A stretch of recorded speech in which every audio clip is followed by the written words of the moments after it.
কিন্তু এই যে মেয়ে, তুমি তুমি যে 8-10টা ছেলের সাথে জেনা করেছো, তোমার ইজ্জতের কি হবে? সতীত্ব তুমি নষ্ট করেছো।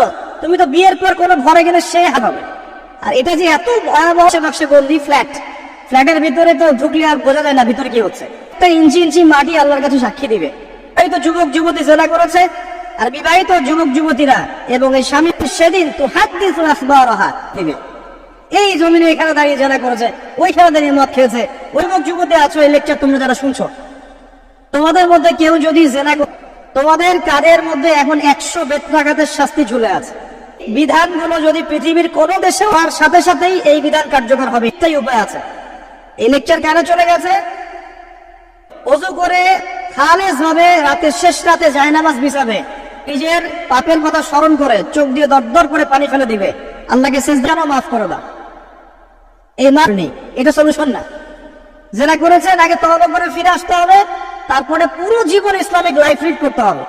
আল্লাহ যদি দেখেন যে হ্যাঁ আপনি ঠিকঠাক তওবা করে আল্লাহর পথে চলছেন, আল্লাহ তখন আপনাকে নেককার স্ত্রী দিবেন ইনশাআল্লাহ। রাসূলুল্লাহ সাল্লাল্লাহু আলাইহি ওয়াসাল্লামের হাদিস এবং আল্লাহ পাকের কালাম অনুযায়ী তাদের শাস্তি হচ্ছে ফেলে পাথর নিক্ষেপ করে রজম করে হত্যা। এই শাস্তি যদি দুনিয়াতে কার্যকর নাও হয়, আপনি আমাদের মাঠে এই শাস্তির নিভোগ করবেন। তওবা করে যদি ফিরেও আসে, কাছে ক্ষমা চান, ইস্তিগফার করেন।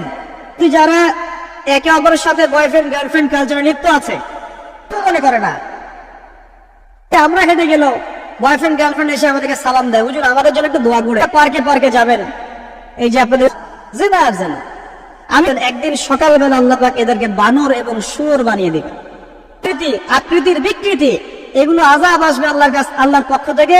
ঘরে ঘরে গেলে বয়ফ্রেন্ড গার্লফ্রেন্ড কালচার কেউ মনে করে না যারা এগুলো হারাম, কেউ এই গায়রা মাহরাম শব্দটাই নাই।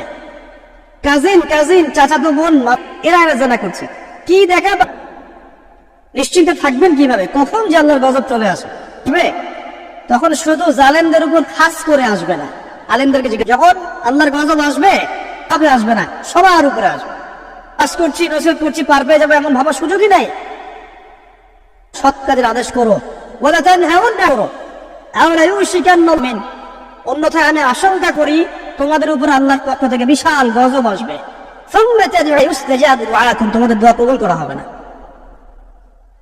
নবী সাল্লাল্লাহু আলাইহি ওয়াসাল্লাম বলেছেন, মান রাআ মিনকুম মুনকারান, তোমাদের মধ্যে যে কেউ কোনো কাজ দেখে, তাহলে যেন ফাল ইউগাইয়ির বিয়াদিহি, তার সামর্থ্য থাকলে হাত দিয়ে যেন ঠেকায়। সামর্থ্য